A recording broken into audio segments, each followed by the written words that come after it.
बोलो जयकारा बोल मेरे श्री गुरु महाराज की जय। श्री गुरु महाराज जी का एक जयकारा क्या कर सकता है, आपको पता?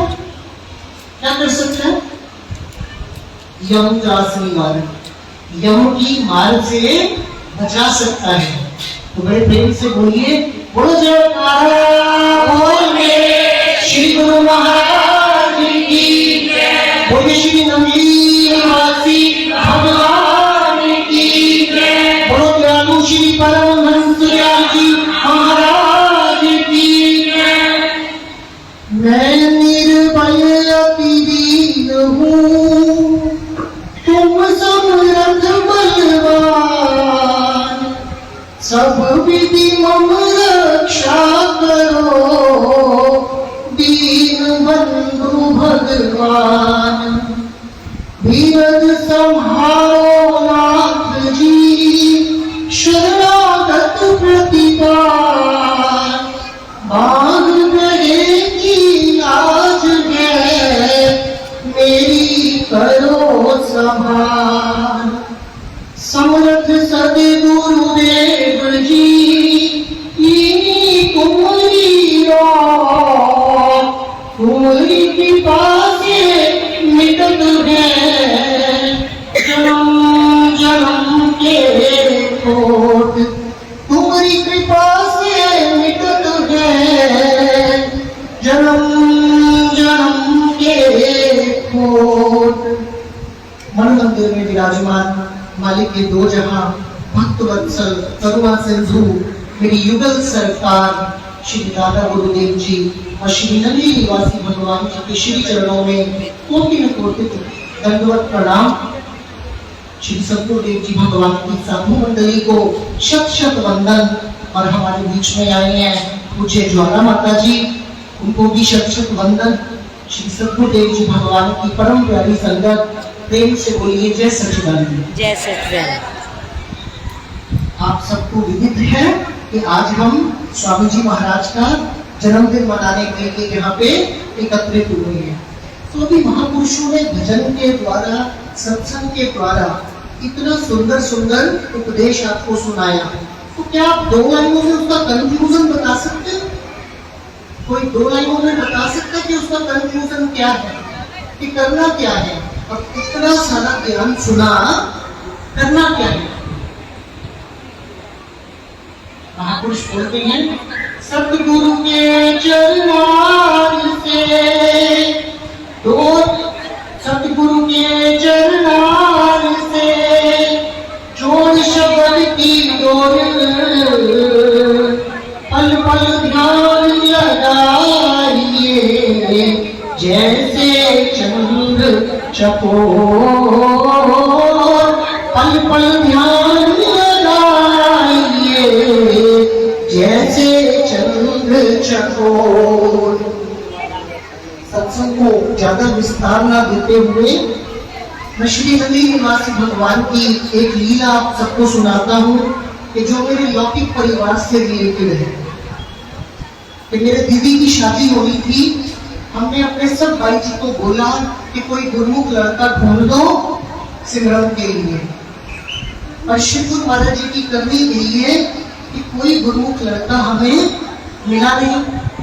और जिनसे उनका विवाह हुआ तो उसके बाद में उनको हमने बोला, उनकी मदर इन लॉ को, सासू माँ को, कि हमारे श्री गुरु महाराज जी श्री नंदी साहब में विराजमान होते हैं, तो हम चाहते हैं कि एक बार आपका बेटा हमारी बेटी के साथ में जाके श्री गुरु महाराज जी को माथा टेके।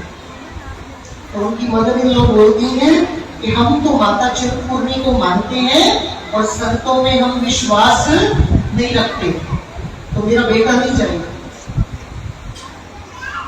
दोबारा मेरी माँ ने फिर उनसे बात की कि सिर्फ एक बार, दोबारा हम आपको कभी नहीं कहेंगे, आप सिर्फ एक बार अपने बेटे को भेज दें। तो वो राजी हो गए, कहते एक बार तो जाएगा, दोबारा दोबारा तंग मत करना। अब फरीदाबाद से मेरी दीदी जो हैं वो अपने पतिदेव के साथ में चलती हैं और श्री गुरु महाराज जी से विनती करती है पूरे रास्ते कि भगवान जी मैं आपके पास में मुर्गा लेकर आ रही हूँ, इसको फंसा लेना, कुछ ऐसी लीला करना कि ये आपके चक्कर में पड़ जाए। जैसे माँ जी ने बोला ना कि श्री नंदी निवासी भगवान ने डाली है मुझे संगली, तो अभी आगे आगे देखो होता है क्या कि ये तो सब कुछ लूट लेते हैं। तो पूरे रास्ते सिमरन जो है मेरी दीदी वो सिमरन करते आई, श्री नलके पे स्नान किया और 2000 की ये 8 की बात है, तब श्री गुरु महाराज जी को मुखमंडल से भोग लगाया जाता था। आज हमारे भगवान नैन भोग लगाते हैं, नैनों से आपके भोग को स्वीकार करते हैं। तो वो मंदिर में आती है और जो हमारे श्री गुरु महाराज जी के निजी सेवादार हैं प्रेम प्रकाशानंद महात्मा जी, जिनको हम सब दीपक पुजारी जी के नाम से जानते हैं, उनको बोलती है कि भैया मैं शादी के बाद पहली बार आई हूँ, इस श्री गुरु महाराज जी को भोग लगवा दो। अब उसके पति देव मेरे माता जी और सिमरन श्री गुरु महाराज जी को महात्मा जी भोग लगा रहे हैं और वो श्री चरणों में खड़े हैं।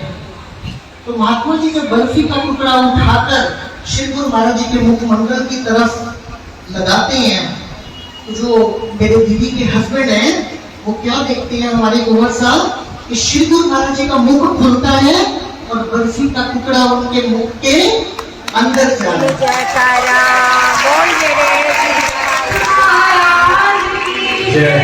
ये चीज ना दीदी को दिख रही है ना मेरी जननी माँ को दिख रही है, पर जो विकास जी हैं हमारे उनको दिखता है।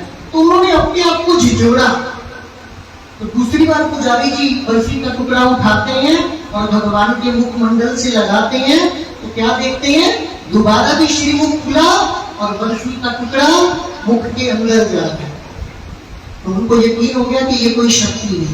तो जब तीसरी बार पुजारी जी ने बर्फी का टुकड़ा उठाया तो भगवान ने श्रीमुख खोला और उनकी जीवा पर माता चिंतपूर्णी विराजमान है।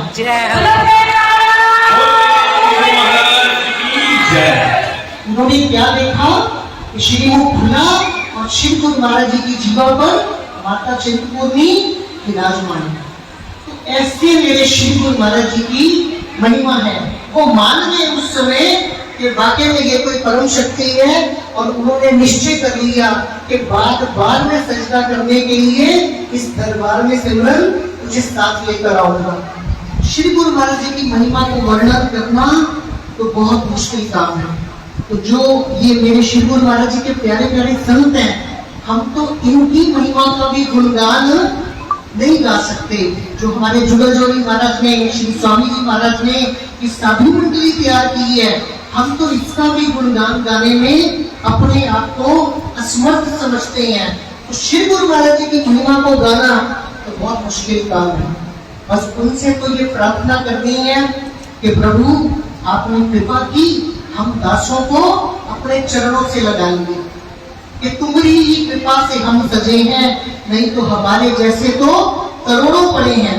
करोड़ों करोड़ों दुनिया संसार में भटक रही है और पूर्ण सद्गुरु मिलते नहीं है। तो हम वो सौभाग्यशाली, परम सौभाग्यशाली जीव हैं जिनको श्री परमहंसों का दरबार मिला। और अब करना ये है कि इनकी चाकरी में, इनकी सेवा में अपने जीवन को लगा देना है। जीवन का एक ही लक्ष्य, मेरे रहबर बोलते थे कि हमारे जीवन का एक ही लक्ष्य श्री गुरु महाराज जी की प्रसन्नता को प्राप्त करना। तो इसी के साथ में बड़े प्रेम से बोलिए, बोलो जयकारा बोल मेरे श्री गुरु महाराज।